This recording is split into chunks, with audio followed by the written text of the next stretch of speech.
السلام عليكم. لا تنسوا الإعجاب بالفيديو والاشتراك في القناة تشجيعا لنا لنستمر بنشر المزيد إن شاء الله.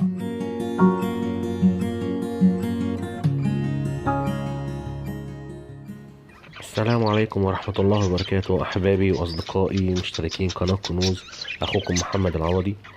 وحشتوني جدا الحلقة اللي فاتت، ويا رب تكون عجبتكم. متشكر جدا على تعليقاتكم، متشكر جدا على الدعم، وبتأسف مرة تانية عن الغيبة الطويلة ديت، وإن شاء الله ما نغيبش عن بعض تاني. أنا وعدتكم الحلقة اللي فاتت إن أنا هفرجكم على المزرعة أو المحمية بتاعتنا، يعني حاجة على قدنا كده. يا رب تنال إعجابكم وتشوفوها وتعجبكم. ديت المزرعة ديت بتاعت أخويا باشمهندس أشرف. طبعا ربنا يديله الصحة، ونسألكم كده يا رب الدعاء له بالبركة، وإن ربنا يكرمه ويوفقه في حياته. بسم الله الرحمن الرحيم. احنا هنا اللي احنا شايفينه قدام حضراتكم ده، دي غرفة التحضين. يعني ايه غرفة التحضين؟ الغرفة دي فيها الأزواج، الأصوص، أو بالبلدي اللي مش عارف معنى القص ايه، يعني الذكر والنتاية، اللي هم شغالين وبيبيضوا وبينتجوا. احنا يعني بنقول عليها غرفة التحضين، اللي هم بقى بيحضنوا البيض وبيتكاثروا والزغاليل بتاعتهم بتكبر في الغرفة دي كلها. زي ما حضرتك شايف كلهم في قفص، كل ذكر وأنثى في قفص لوحده بالعش بتاعهم، بكل حاجة. في ناس بتحب تعمل السلاكة طويلة كده، بتبقى مجمعة زي اللي حضرتك شايفها كده. وفي ناس بتفضل انها تحط كده في ايه، في اقفاص منفردة، كل حاجة لوحدها يعني. فطبعا ما ينفعش طبعا ان انا احضن قصين مع بعض او زوجين مع بعض، يعني ذكر وانتايه وانثى وانتايه، يعني انتايتين وذكرين مع بعض في قفص واحد. الكلام ده غلط، ما ينفعش طبعا، استحالة. لازم كل ذكر وانتايه يكون في قفص لوحده بالعش بحياته المستقلة هنا. فطبعا زي ما حضرتك شايف كده، ادي الازواج كلها، كل المجموعة اللي قدام حضرتك دي اللي راكب فيها الهشوش، كل دول ما شاء الله ادعوا لنا وادعوا لأنفسكم بالبركة. كل ده شغال، يعني كل ده بينتج. طيب، احنا عشان نتكلم في تفاصيل الحاجات اللي حضرتك شايفها قدامك دي، يعني عايزة لها حلقتين 3. فاحنا هنحاول نلمهم في حلقة واحدة دلوقتي كده ونتكلم بسرعة. فطبعا انا حبيت احط الشعار بتاع مزرعة السعيد عشان ده خاصة باخويا باشمهندس اشرف. دي حاجة تشرفني طبعا. ليه بنحط نتكلم بسرعة كده، اقصد على المجموعة دي. طبعا التربية، عشان اعمل مزرعة زي كده، في ناس بتحب تفضل انها التربية الجماعية او التربية الفردية. في فرق يا جماعة بين التربية الجماعية والتربية الفردية، وده هتشوفوه دلوقتي معايا في الفيديو دي. انا بطلق عليها التربية الفردية، اللي هم بيشتغلوا كل زوج مع نفسه، وهم بيخرج الحاجات اللي عنده. ممكن انقلها للتربية الجماعية. واخد بالك معايا؟ حاول ان انت تفرق بين الاتنين. دي التربية الفردي اللي هو كل زوج لوحده. فطبعا انا هنتقل معاك دلوقتي بعد الشرح في غرفة التحضير دي، هننتقل ونروح للتربية الجماعية، وهعرفك زي ما حضرتك شايف الفرق بينهم برضه. احنا اتفقنا ان الغرفة اللي فاتت غرفة التحضير اللي فيها الازواج اللي شغالة بيتكاثروا ويخلفوا ويبيضوا، وبناخد الزغاليل بتاعتهم نبتدي ننقلها في غرفة تانية اللي هي بنقول عليها بالبلدي المطار، او التربية بقى الايه الجماعية بقى. بس عشان افسر لك ده من ده هياخد حلقات كبيرة، فاحنا هنتفرج على الحلقة دي مع بعض ونشوف الفرق. هنا انتقلنا للغرفة بقى، غرفة المطارات. المطار ليه؟ لان احنا بنقول عليه مطار عشان الطيور جوه بتطير براحتها، مش محبوسه جوه قفص.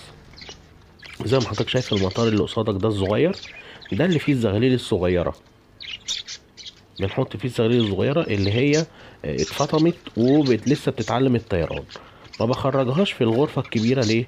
عشان ممكن تخبط في حاجه تتعور، تقع، تتخبط رجليها، يحصل لها حاجه. الغرفه دي غرفه التربيه الجماعيه. زي ما حضرتك شايف فيها عشوش. ده المطار في النص، ده الستاند عاملينه في النص كده عشان الطيور بتقف عليه زي ما حضرتك شايف. طبعا التصوير دوت يعني قبل ما المزرعة تكمل وتكبر ان شاء الله هصورها لكم. فدي حاجة ربنا يبارك لنا ويبارك لكم فيها يا رب. دي الستاند او اللي بيقف عليه الطيور، وما بتتحرك وتلف في الغرفة اللي هي فيها، بتطلع تقف على ده زي ما حضرتك شايف. وبرضه حاطط لهم المطار اللي حضرتك شايفه ده عشان الزغاليل اللي لسه مفطومة واتعلمت تاكل ولسه بتتعلم الطيران. ما حبيتش ان انا اطلقها في الغرفة عشان ما تخبطش في حاجة يحصل لها حاجة زي ما قلت لك. دي العشوش. طبعا العشوش دي انا سايبها كده في الغرفة عشان الطيور دي هتكبر وهيبتدوا يختاروا، كل ذكر هيختار الانثى بتاعه وهيختار العش بتاعه وهيروح يتزاوج فيه. دول بالنسبة للتربية الجماعية. لكن التربية الجماعية ما بتنفعش، خلي بالك من الكلام ده، ما بتنفعش مع الأزواج اللي انت عايز تنتج وتعمل سلالة. يعني مثلا لو عندي قص انجليزي، مش هنطلقه في يعني في غرفة زي دي تربية جماعية. ليه؟ لأن الأنثى ممكن تلقح من كذا ذكر. انت واخد بالك؟ ممكن تلقح من كذا ذكر، فهيطلع الإنتاج مختلط. لا إما هعمل حاجة زي كده هيكون كل اللي فيها مستويات عالية، كل اللي فيها إنجليزي، مش هيتفرق معايا بقى مين يلقح مين ومين ابن مين والكلام ده، مش هيتفرق معايا. كل اللي فيها ريمبو مش هيفرق معايا. كل اللي فيها مثلا فلل لاتيني عين حمراء ومش هيفرق معايا. انما ما اجيبش مثلا قص استرالي عادي انجليزي واطلقه هنا واطلق جنبه قص انجليزي او قص ريمبو، يبقى هيحصل حاجة غلط، هيطلع انتاج مختلط، هيطلع انتاج مش حلو. انما بقى لو مش فارق معايا خلاص بقى استرالي بس استرالي غير استرالي كله هي ايه هيشتغل مع بعض وكلها هتبقى فرح يعني كده بالبلدي زي ما بيقولوا. فخلي بالك ما تجيش انت عندك قصوص غالية وتطلقها مع قصوص يعني مستواها ضعيف، لان الانتاج هيطلع ملخبط وكده انت بتخسر مش بتكسب. فخلي بالك من حاجة زي دي. فطبعا زي ما انت شايف الغرفة واسعة، النظافة حلوة، بص الستاند واقف ازاي والطيور واقفة عليه مرتاحة، في اضاءة، في تهوية، المكان نظيف. وفي الارض برضو حاطط المية وحاطط الادوية بتاعتهم وكل حاجة نظيفة وكل حاجة عذرا في مكانها يعني. طبعا هنا انا حبيت اصور لكم طبعا المرة الجاية ان شاء الله لو في نصيب هنصور برضو ونشوف المستوى وصل لايه والكلام ده يعني. انا حبيت اصور لكم عشان وعدتكم المرة اللي فاتت، وده تصوير على الطبيعة قدام حضرتك. وادعي لنا بالبركة ولينا ولأنفسكم، وإن شاء الله يا رب الفيديو يكون عجبكم كده ولمينا بعض النقط سريعا. من أهمها طبعا إن إحنا اتكلمنا عن التربية الفردية والتربية الجماعية. التربية الفردية كده كده أنت مش فارق معاك، أنت كل قص لوحده في القفص بتاعه والعش بتاعه، مفيش حاجة هتتلخبط. التربية الجماعية ليها شروط زي ما أنا قلت لك بعض النقاط فيها. ما تحطش قصوص غالية، القص الغالي ما يتحطش معاه قص رخيص او من نوع تاني ما يقلل من مستوى الزغاليل اللي هتطلع او حاجة. لا، لازم يبقى كله مستوى واحد. عشان تنتج انتاج صح، والانتاج اللي يطلع انتاج غالي ويطلع مظبوط. اللي قدام حضرتك ده المطار الصغير اللي فيه الزغاليل اللي هي بتتعلم الطيران. انا حطيتها كده، طبعا انا هنقلها ده معمول متحرك على عجل عشان بيتزق كده وكده، تحطه في اي مكان انت عايزه. فطبعا ده هنقله ان شاء الله في غرفة لوحده مع القصوص اللي هي